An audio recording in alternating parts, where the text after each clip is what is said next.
Okay, this is explaining why the quadratic formula is the quadratic formula.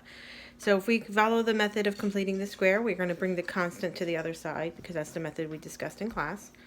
So we're going to get ax squared plus bx equals negative c. You can't complete the square if the lead number is not 1, so that lead a has to be factored out. And when you factor out, you divide this number by a, so you're going to have to write it as so, and you get minus c. Now the goal is to get x by itself, so we're going to divide both sides by a. So we divide by a, and we get x squared plus b over ax equals negative c over a. Now we're going to complete the square, so we're going to take half of that term. So if you forgot how to take half of a fraction, you're actually multiplying by the reciprocal.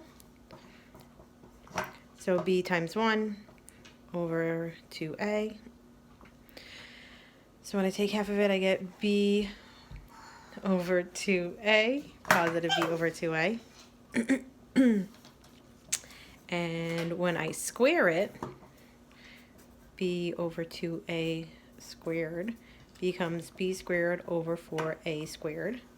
So when I complete the square, I have b squared over 4a squared. Same thing over here. So you have the b minus b over squared over 4a squared. On this side, when I combine those terms to make it better looking, I'm going to make it so it looks like this. Over 4, oh, I can't do that yet because I don't have a common denominator. So let's do like this. Make this over a. I'm going to make this over 4a to the second. And my common denominator is going to be 4a to the second. So I'm going to get b squared minus 4 times a times c all over 4a to the second equals x plus b over 2a squared. And to get rid of the squaring, I square root. So I'm going to get x plus b over 2a equals, and when I perform a square rooting, I get a positive and negative. So I get b squared minus 4ac over 4a squared.